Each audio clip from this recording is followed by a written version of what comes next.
আসসালামু আলাইকুম। আশা করি সবাই ভালো আছেন। আজকে আবারও চলে এসেছি আপনাদের মাঝে ছোট্ট একটি ভিডিও নিয়ে। এখানে যে বাথরুমের কাজটা করতেছি আজকে এটা সেন্টারিং কমপ্লিট করব, ডিউটিন দিয়ে সেন্টারিং করব এবং আজকে রডগুলা ফেলবো, ফেলে বেঁধে কাজগুলো কমপ্লিট করব। পরবর্তীতে এটা ঢালাই করব। আজকে সেন্টারিংটা ডিউটিন দিয়ে আমি কিভাবে সেন্টারিং করি এটা আপনাদেরকে দেখানোর চেষ্টা করব। তো এখানে সামনের যে রিংটোনটা দেখতে পাচ্ছেন এটা আগে ঢালাই করেছিলাম, এটা খোলার সময় হয় নাই এখনও, তাই কিন্তু কাঠগুলো খুলতেছি না। অবশ্যই আপনার কমপক্ষে 3 দিন রাখতে হয় এরকম রিংটোন ঢালাই করার পরে। তো আমি যে বাথরুমের কাজটা করতেছি এটা কিন্তু আপনার সেন্টারিং উপরের যে টিনগুলো আমি ডিউটিন দিয়ে করতেছি, ডিউটিন উপরে ফেলে দিছি আর আপনার বাঁশ কারা করে রেখেছি, মোটামুটি লাইন করে রেখেছি। এখন উপরে ডিউটিনগুলা আপনার উপরে কিন্তু অনেক ফাঁক আছে, ফাঁকগুলা আপনার বন্ধ করতে হবে। আমি উপরে গিয়েও দেখাবো আপনাদেরকে, টিনগুলা দেখেন। তো ডিউটিন দিয়ে যদি এরকমভাবে বাথরুমের ছাদ যদি কেউ করতে চান করতে পারবেন, কিন্তু আপনার অবশ্যই এই টিনগুলা খুবই মজবুত হইতে হবে। আপনার অনেক সময় দেখা যায় যে নরম টিন দিয়ে যদি এরকম ছাদ করা হয় তাহলে কিন্তু অনেক সমস্যা, অনেক প্রবলেম দেখা দিবে। এই বিষয়গুলো লক্ষ্য করতে হবে।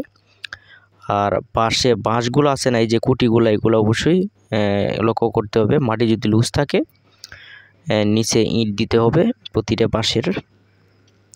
তো একটু উপরে যাব, উপরে গিয়ে আমি আপনাদেরকে দেখানোর চেষ্টা করব যে ডিউটিন দিয়ে এটা কিভাবে করি।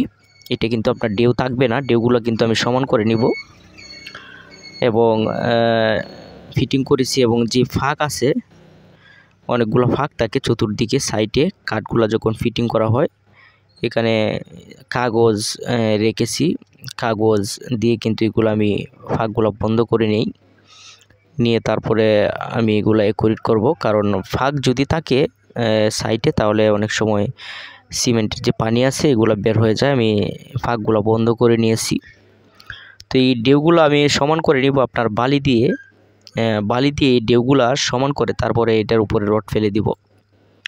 কারণ এরকম ডিউটিন দিয়ে আমি অনেক কাজ করেছি, কোনো প্রবলেম, কোনো সমস্যা হয় নাই এখনো পর্যন্ত। আর এই ডিউটিন দিয়ে কাজ করলে টিনগুলো অবশ্যই আপনার শক্ত লাগে, কারণ নরম টিন দিয়ে কোনোভাবে কিন্তু করা যায় না। তো এই টিনগুলো খুবই হেভি টিন, পুরাতন ঘরের টিন খুলে আমি এটা ব্যবহার করতেছি ছাদের মধ্যে।